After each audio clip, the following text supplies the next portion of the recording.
Yeah, what's going on, YouTube family? It's your boy CreateWithD'Anthony back with another one. Yep, as y'all can see, this video probably gonna be a little short. You know, I was kind of talking football with my uncle and some more folks, so you know, got on my mind that y'all see I got on my Georgia shirt, Georgia dog, no Mad Mark, well, March Madness going on. But by me talking football, speaking on my Falcons, there's a lot going on in the NFL. With that being said, we're gonna do a picture frame. I kind of already started on it, just a Atlanta Falcon picture frame, nothing major. So, yep, it's gonna be a short one too. So, yep, if y'all want to stay, y'all can watch. If y'all don't, it is what it is. And I appreciate all my loyal subscribers out there. We still pushing on our way to 1,250 subscribers. So, y'all keep subscribing, keep sharing, keep resharing, keep liking, keep commenting, all that good stuff.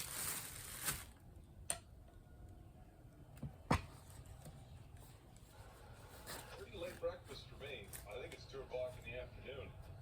But I think I've got as much done this morning as I wanted to, or could have ever hoped to. Now here's my plan. I'm going to cut off all the legs of these cots, and then I'm going to screw the cot frames directly into the framing of the bunk beds. That way they will be a permanent fixture. I can always keep my eye out for replacement cots, because they are handy to have around, but they're so comfortable and I'm so used to them. I'm going to incorporate them right into the build. Luckily, it hasn't been too dry here, and I don't run a risk of starting a forest fire. But sometimes this area is quite hot, quite dry in the summertime. Things get really crispy. I don't think I'd care to run an angle grinder that time of year. But now it's almost winter. Things are a bit damp, and I don't have any problem throwing sparks all over the board.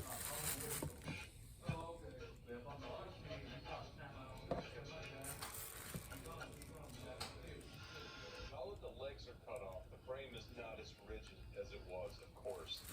So I'm going to drill a couple holes in here so I can screw this thing down hard to the framing. They're basically using some red. So far, that's what we've done. So,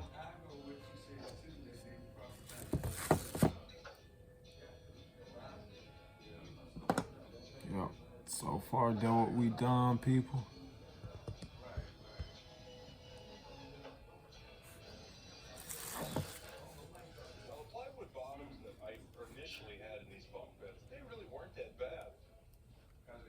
So used to the sag of these cots and how comfortable they are.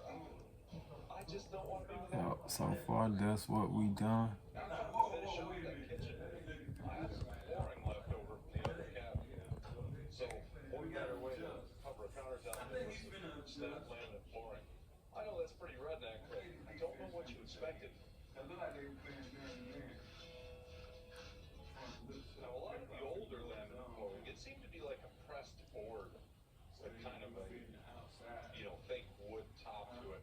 But this particular snap laminate, it pretty much feels like it's all plastic. I don't know that there's any wood to it at all. So I think it should hold up just fine over the weather, and it'll be something that can be wiped off. Where this plywood's just going to soak up all the coffee and bacon grease and everything else I can spill on it. Now last time I had to cut this laminate flooring, I just cut it with a saw, and it throws hard, sharp chunks of plastic everywhere. But then somebody in the comments told me I could just score it and snap it. And they were right. Much better. Very few improvements have made me feel so happy so fast as getting this kitchen dialed in.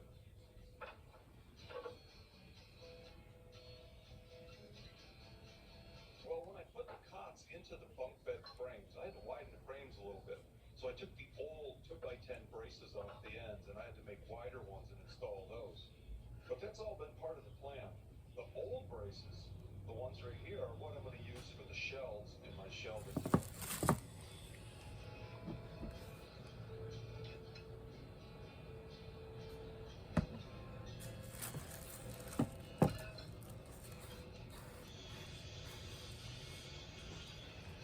There's people. But now that I've got the shelves cut, I can put the shelf unit together. And I can actually hold this because it's just a picture frame. I believe it's a 5x7, so I can actually hold this and paint. thing is with holding Some of this, these joints are tight enough that they hold the shelf together without even take putting a good nail in focus, it. a great focus. So You pretty much have to tap it into place to get it to bottom out. I made those cuts almost maybe a little too small, but it's working out. Just like one of my personal heroes, Red Green, would use, I'm going to use the fasteners that I already have in my pockets. A couple Torx head screws, some 8-penny nails, some 16-penny nails, some galvies, whatever's in there. Looks like I'm out of screws. This will be my last one. So we'll switch to nails, and then tacks and brads, whatever happens to be in the pocket. Well, I think that shelf turned out just as good as I could have hoped. Well, let's take it over to the other cabin and put it in place. I pre-measured the spot it's going to go, so now that it's done, I hope it fits. We'll find out.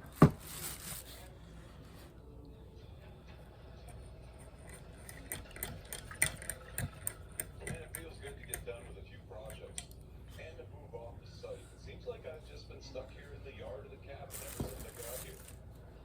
Nice to take a little trip to another place on the property that is half done, full of projects that I need to get to. I'm gonna use some black now, Maybe people. just forget it.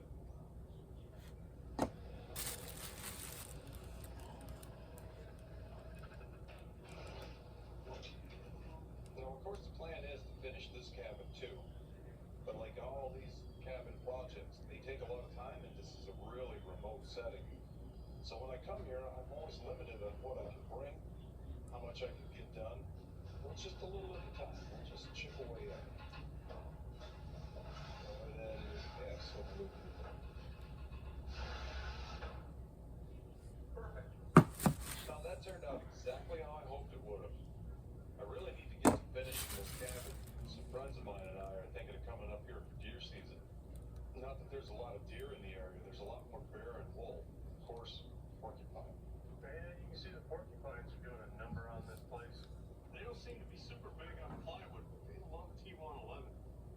I don't know if it's the glue in it or what it is. But what I think I'll do is wrap the bottom of this wall about 2 feet high in roof mount. How do I do it? Between the abandoned cabin that I've got to renovate and this cabin and the other cabin, everything takes such a long time to get done. And we'll chip away at it a little bit at a time. There's no rush. Now, the projects I've still got on the books that I'd like to get knocked out on this trip, they're all going to require some rough cut lumber.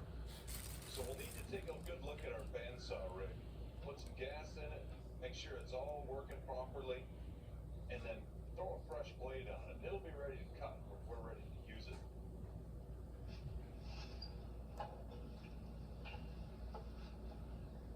It's been a few years since I moved this sawmill to this property, and I haven't used it since it's been set up here. So it's spent a whole lot of time doing nothing. We'll see how it works out.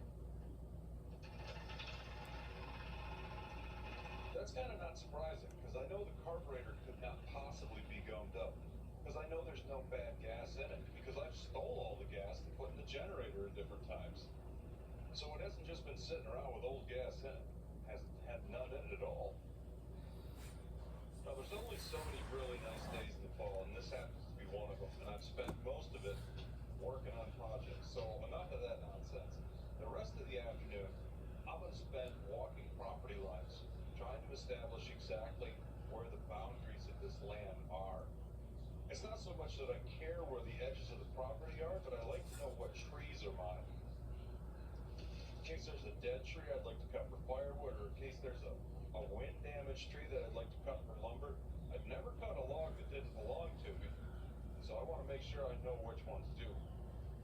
There are so many big, beautiful old trees on this property, not to mention the waterfront. This little river crosses my property, and there's a lot of land here that borders the water, but there are places where the river snakes in and out of the property. I'd like to know what part of the riverbank is actually mine. Now, to really get an accurate idea of where the property boundaries are, I find the southeast property corner marker. Look at that. Look at that, people. Look how well that came along. Look at that. think Gonna it's look 6 real degrees nice. in this particular area. And I'm gonna make up a heap And of then we'll these go for the from tree season. to tree that falls Do on the the Hawks, flooring the and Falcons, blaze the trail up the side the of the property. Braves. If we had the Thresher, I would have did the Thresher. I think I'm still gonna do some Thresher. For all of my ATLers out there, That is perfectly in line and y'all drop in the comment if y'all want me to do some Thresher pictures for him. I know we don't have the team no longer, but I think I'm gonna do some representing the Thresher. I mean, it's nostalgia, bring back memories. So even if I do a painting, yeah, I think I'm gonna do something with the Atlanta Thresher.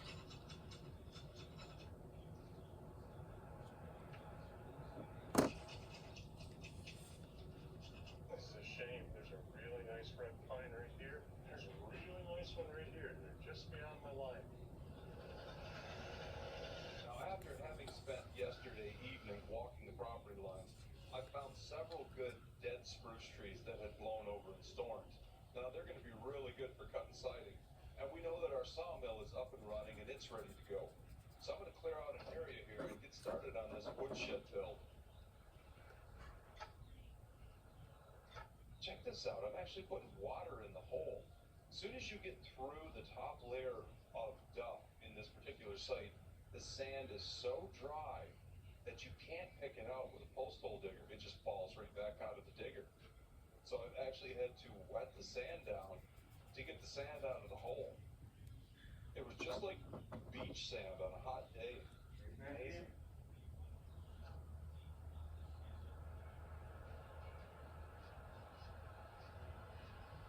Well, one thing's absolutely certain.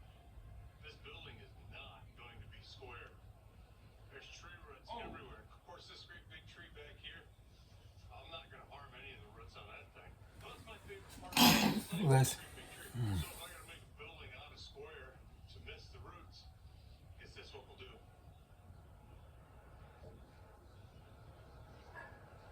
Now, the idea for this shed is as simple as I could possibly make it. 4 posts, roughly square. I'm going to set a back header with a level, and then I'm going to set a front header with a level, and we're just going to build off of that design. Won't be much of anything to it, but by the time we're done, it'll be nice and sturdy. Now, this is a project I've had in mind for a long time. Look at this, YouTube. Look how well they're coming along.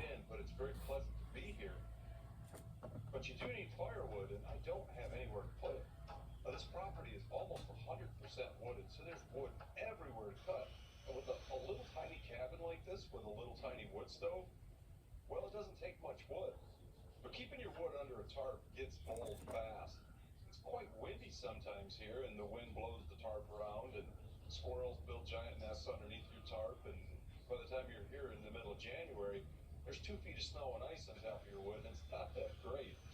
So a little shed like this is, well, it's been pretty high on the priority list.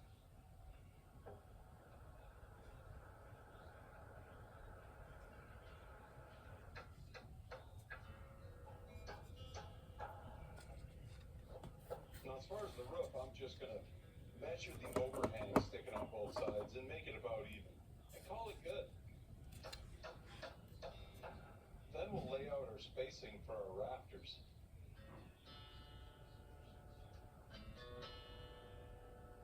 Now, this woodshed's very odd size. It's 6 foot by 9 foot, so my rafter layout is going to be a bit odd. I just take that space and divide it by how many rafters I think it needs.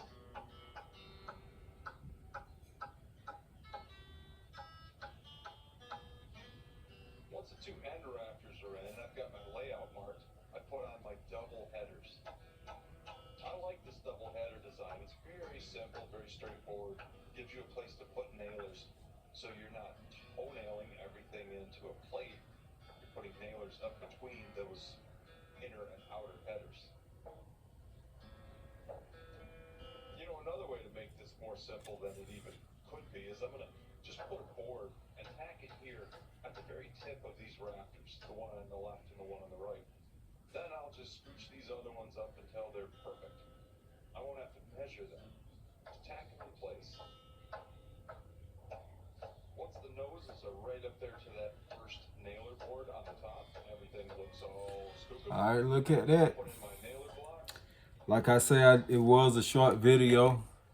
I'm gonna end here. I said it was gonna be a short video. Y'all pretty much get the concept. We'll put the white in here with the Falcon. Put the red. Really fine detail of this. Fine detail of this with the red and black. Come over here. I'm gonna put a little white or either graphite with this or either put graphite in the inside and then go around it with white. So, yup. Just gonna end this video, people. Y'all make sure y'all like, comment, share, subscribe. Till next time, we out.